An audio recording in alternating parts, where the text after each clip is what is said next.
Hi there. So in June last year, you'll remember that I did a review of this, the Carpuride 702B.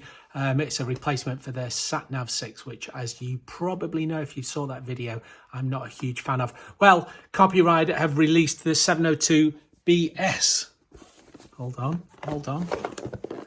The 702BS, and the BS differs to the B in that it's got the WonderWheel integration, which was the thing that everybody was looking for if you've got a BMW with a little connected ride bracket, which is where you would have put your Sat Nav VI. So why don't we go and take a look at what's in the box and then how it looks on the bike. So the 702BS box is exactly the same as the 702B one. It's just got the different sticker on it, that's all. It's noticeably lighter. And the reason that it's noticeably lighter is that there's less hardware in it. So the 702B you could put on any motorbike, and it had a mounting bracket and the little ball and the arm and all that kind of thing. Whereas the 702BS is designed specifically for BMWs that have got the connected ride bracket. So the feature that you're paying for with the BS is its integration to the WonderWheel, which is on the left handle of your BMW machine. So it's got the mounting bracket is different, and in the box there was just the device and the instruction manual and nothing else. So that's why it weighs a lot less. Once I got the instructions out, the instructions are really comprehensive. Must be 20 pages, all in English. Didn't read a single page of it because I thought, you know, everything nowadays is supposed to be intuitive to use. And generally it is. Okay, so you swap between the TFT and the nav using the menu button, and then use the WonderWheel to spool through the features that are on the screen. Generally, I was okay. So there's the old one, and there's the new one. They're the same size, and it's the same screen device kind of thing. The hardware on the back's changed a little bit because if you remember on this could be mounted separately. It wasn't dedicated to the BMW kind of WonderWheel setup, whereas this is. Actually, it's got a little screen protector over those, hasn't it? A little protector over those. I'll whip that off and I'll whip the screen protector onto this and then fit it in and then start the bike up. The bike's on the charger, so we should be able to play around with this for a while. So there you go, you can see the old one on the right, and if you look there you can see that mount, and the new one is on the left, and it's that mount is a lot sturdier and a lot slimmer. I always thought that was kind of literally the weak point on this, that that very thin mount there. I always wondered whether somebody could just snap it off and kind of walk away with it. A bit more difficult to do. And then this slots in directly into that the BMW mount. Let's do that without dropping it.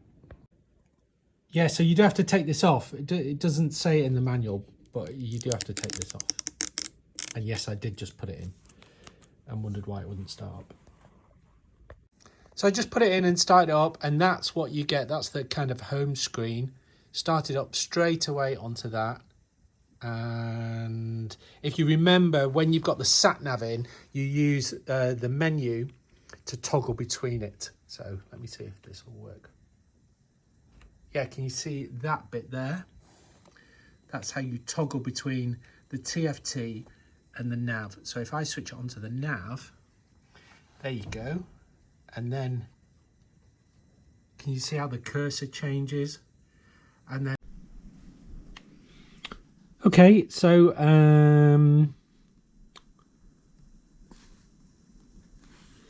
please use your iPhone to search and connect to this device, Carpuride. So I've already got one in there, so there should be another one.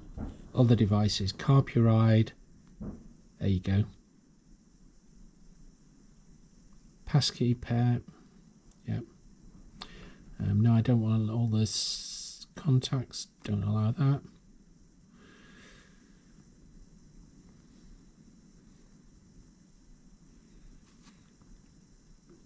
There you go. So that's the nice thing about CarPlay, isn't it? Is that it's pretty seamless and it's pretty quick to get going. So I think then from there on here I can go and look for my musicals, and my guess is that if I get my helmet, then it should all just start to work immediately. So let me just pause there and I'll go and get my helmet and switch the helmet on.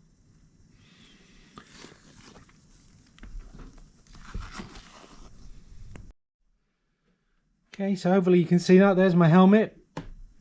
And if I just switch this on.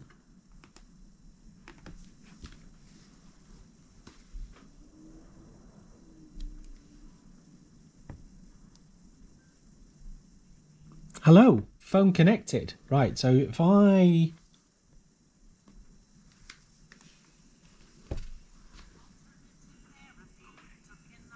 Oh, you might not like Tim Minchin musicals, but it's playing through. So literally, that was 30 seconds, maybe a minute to get the Carpuride working, which is good. Right, now I'm interested to see how the WonderWheel works. So let me leave my helmet playing.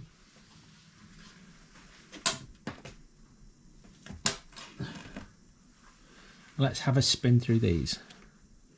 Great. So so that's what I really like. Okay, this is the effects that I really wanted to see. So that was the bit that I specifically had lost that I really liked. So I'm over the moon that works. Wonder where it goes from there. So you got library, playlists, and then look. And so if I'm just spinning that through, then I can go to maps, John and Sarah and Dave's place. You can probably see where I am from there. So let's not go to that. And then on to messages. Yeah, we probably don't want to go into messages. Podcasts. That tells you about a little bit about my... Okay, so what I've been doing is just using the WonderWheel just to go through some of the menu options again. So let's have a quick look at this. Hopefully you can see that there. Yeah. Actually, let me put that down. It'll just be easier.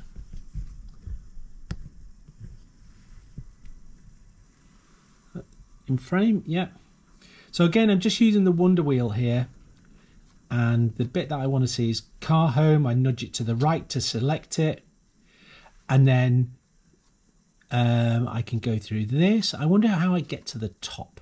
That's the bit that I'd be interested in. Perhaps you can't do it from the Carpuride, from the WonderWheel, but up here, that's the bit that I'm interested in. And the most important thing is being able to switch it on and off. Oh, I think one of them is auto dimming. Okay, so you can auto dim. That's what you can do. But then I think if you press it for 5 seconds, that's what you wanted to do. That is the really important thing, actually.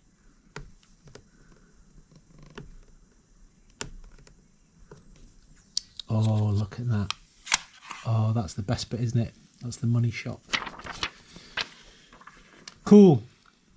The mountings, right, is an unusual word that they've used to give you elevation and also compass direction. Mountings wouldn't have been the word that I would have used, but perhaps it's kind of like just a translation that works for them. And 306 meters is probably quite accurate considering where we are. So I'm in the Surrey Hills, so relatively high. And then and to calibrate the compass, you have to ride around. You probably know about this. Then if I go home again, actually, I wonder if I can do it from the WonderWheel now. Oh, right, okay. And so then we're back on this screen, and this is kind of got quite a lot going on. The front and rear tyre pressures will come up. Batteries at 12.5 volts, which seems a little bit low. No, actually, it's on the charger and it says 12.5 volts. This is the brake function, temperature function. I bet you if I start it up now, it'll be interesting to see. Right, so I'm going to start it up and let's see what happens when I start the bike up. In neutral.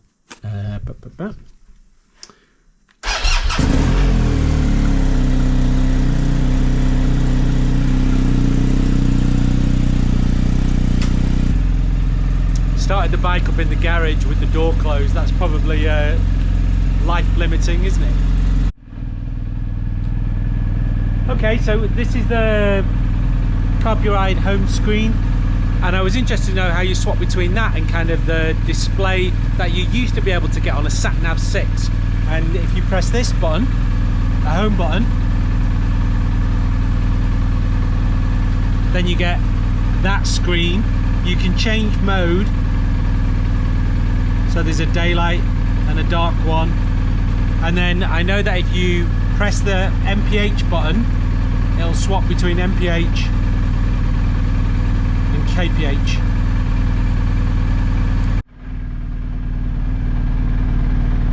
So while you're on this screen, this is obviously an output from the onboard computer, front brake. It's got the temperature as it goes up. The battery is now, yeah, I'm just looking down at the charger, so that's accurate. You don't get the tyre pressures until you're moving. I showed you how you can swap between miles per hour and kilometers per hour on this. There's the revs. And there's an inclinometer as there as well. Yeah, good. I wonder how it does that. I wonder if that's what it's doing.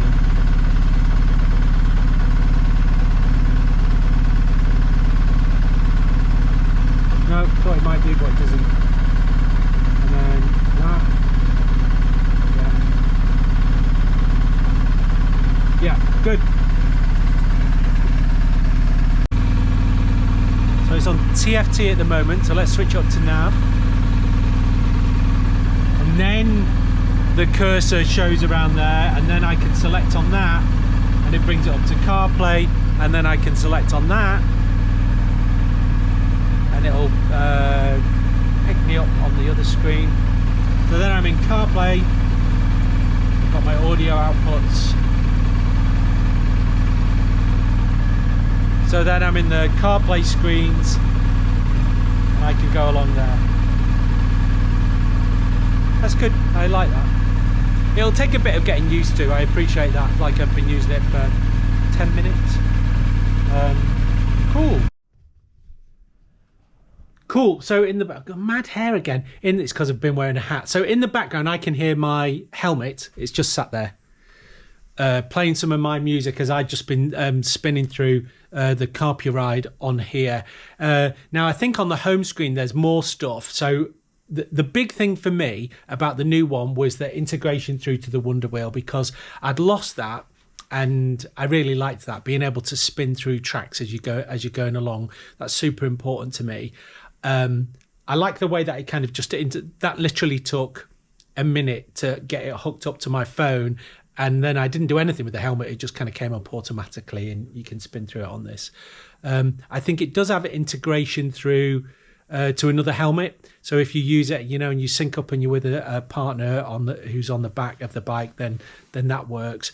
The big thing for me was being able to switch the screen off when you're riding along. That's important for me because I can remember using the old Carpuride at night and it was super bright. So let's see if we can fix that.